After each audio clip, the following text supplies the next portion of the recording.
안녕하세요. 오늘은 여러분께서 보내주신 자료 요한복음 5장 19절부터 30절에 대한 해설인데요.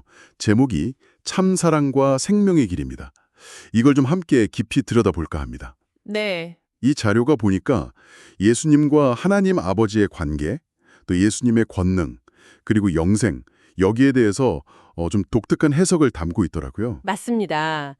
이게 단순히 성경 구절만 나열하는 게 아니라 특정 신학적 개념들을 통해서 의미를 풀어나가고 있어요. 네, 그래서 그 해설이 제시하는 핵심 주장들, 또 그 근거들 한번 같이 파헤쳐 보시죠. 네, 좋습니다.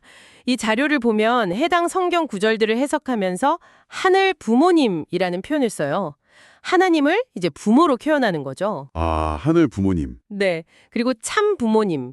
이 해석 체계에서는 좀 중심적인 인물을 지칭하는 표현이고요. 또 창조 이상 같은 이 해설만의 어떤 고유한 개념들을 사용합니다. 그렇군요. 그런 독특한 관점으로 성경을 어떻게 이해하고 있는지 그 내용 중심으로 한번 살펴보겠습니다. 네, 먼저 이 해설에서 가장 좀 강조하는 부분 중 하나가 예수님하고 아버지의 완전한 일체성 이거 같아요. 네, 그렇죠. 19절에서 예수님이 아들이 아버지께서 하시는 일을 보지 않고는 아무것도 스스로 할 수 없다 이렇게 말씀하시고 또 30절에서는 나의 심판은 의롭다. 왜냐하면 내 뜻대로 하려는 게 아니고 나를 보내신 분의 뜻대로 하려 하기 때문이다 라고 하시잖아요. 맞아요. 이 해설은 이걸 그냥 단순한 순종? 그 이상으로 보는 거죠. 아버지와 아들의 뜻이 완전히 하나가 된 상태. 이걸 절대적인 순종이라고까지 표현합니다. 절대적인 순종이요. 네. 이 해설의 관점에서 보면 이건 예수님께서 하늘 부모님의 마음, 그러니까 이 해설에서 심정이라고 표현하는 그 깊은 내적 동기나 창조 목적을 온전히 상속받았다는 증거로 해석하는 겁니다. 아, 심정? 그 마음을 그대로 이어받았다. 그렇죠. 핵심은 결국 내 뜻이 아니라 하나님의 뜻을 삶의 중심에 두는 것, 바로 이겁니다. 그리고 자료에서는 이런 삶의 모범으로 참 어머님의 삶을 또 예시로 들고 있어요. 아, 구체적인 예시가 나오는군요. 네, 어린 시절부터 하나님을 아버지로 믿고 따랐고 또 문선명 총재와의 성혼 이후에 여러 자녀를 낳고 희생을 감수한 그런 결정들이 바로 이 아버지의 뜻을 따르는 삶의 모습으로 설명하거든요. 그렇군요. 예수님의 심판이 의로운 이유도 바로 이 아버지의 뜻을 따르기 때문이다. 이렇게 연결하고요. 네, 맞습니다. 그럼 아버지와의 이런 완전한 일체성이 예수님께 어떤 특별한 권능을 주었다고도 설명하나요? 그 부분도 좀 흥미로웠는데요. 네, 그 부분도 중요하게 다루죠. 21절, 22절 보면 아버지가 죽은 자들을 살리시는 것처럼 아들도 원하는 자들을 살리고 또 심판하는 권한을 모두 아들에게 맡기셨다. 이런 내용이 나오잖아요. 네, 그렇죠. 생명과 심판의 권능. 이 해설은 예수님이 아버지로부터 생명을 받아서 그 안에 생명이 있고 26절, 또 인자됨으로 말미암아 27절, 그러니까 인간의 몸을 입고 오셨기 때문에 심판할 권능을 받았다. 이렇게 설명합니다. 인자됨으로 말미암아 심판한다. 네.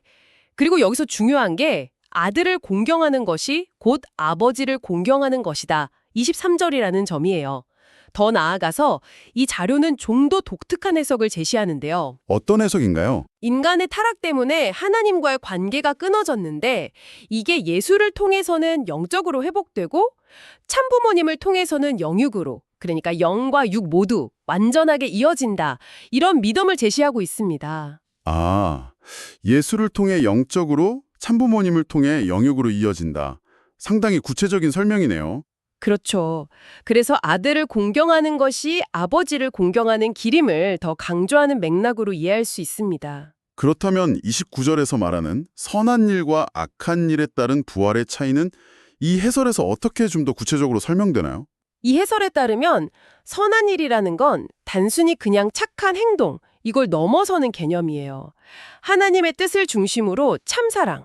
그러니까 여기서 참사랑은 이기심 없는 아가페적인 사랑을 특히 강조하는 개념입니다. 네, 참사랑. 네, 이 참사랑을 실천하면서 공생, 공영, 공의라는 가치를 추구하는 삶, 이걸 선한 일로 보고요. 반면에 악한 일은 자기중심적이고 이기적인 동기로 살아가는 걸 뜻합니다. 아, 그러니까 삶의 방향성이군요. 그렇죠. 결국 어떤 방향으로 살았느냐에 따라서 생명의 부활과 심판의 부활로 나뉜다고 보는 겁니다. 마지막으로 24절인데요. 내 말을 듣고 또 나보내인 이를 믿는 자는 영생을 얻었고 심판에 이르지 아니하나니 사망에서 생명으로 옮겼느니라.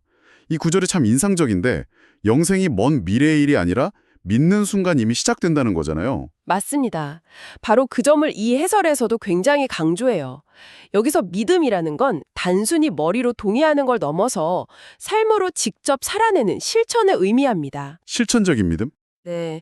예수님과 참 부모님이 보여주었다고 하는 그 참사랑과 효의 삶, 즉 하나님의 뜻에 순종하면서 이타적인 사랑을 실천하는 삶, 이걸 믿음으로 보는 거죠. 아까 나왔던 참 어머님의 예시도 여기에 연결되겠네요.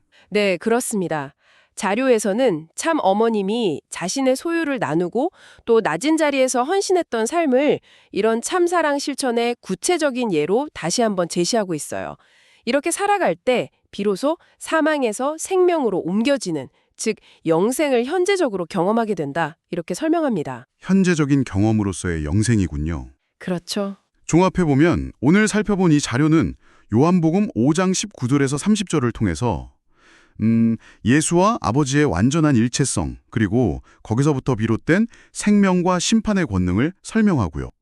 궁극적으로는 하늘 부모님의 뜻에 따른 참사랑과 효의 삶이 바로 영생에 이르는 길임을 강조하고 있네요. 맞습니다. 특히 참 부모님의 삶을 이 모든 가르침의 어떤 실현 모델로 제시하는 것, 이게 이 해설의 핵심적인 특징이라고 할 수 있겠습니다. 네, 그렇습니다. 이 해설은 결국 개인의 삶의 중심을 나 자신이 아니라 하늘 부모님께 두고 그 뜻을 따라서 참사랑을 실천하는 것. 이것이 이 해설이 추구하는 이상가정, 그리고 더 나아가 이상천국을 이루는 길이다. 이렇게 결론을 맺고 있습니다. 네, 자, 오늘 이 해설의 관점을 함께 접해봤는데요. 이런 질문을 스스로에게 한번 던져볼 수 있을 것 같습니다. 만약 여러분께서 이 해설이 강조하는 것처럼 여러분 자신의 개인적인 뜻이나 어떤 욕망보다 더 높은 존재의 뜻 혹은 공동체의 선과 같은 더 큰 목적을 여러분 삶의 결정과 관계의 중심에 두기로 한다면 여러분의 일상에는 어떤 구체적인 변화가 생길 수 있을까요? 한번 생각해 보시면 좋겠습니다.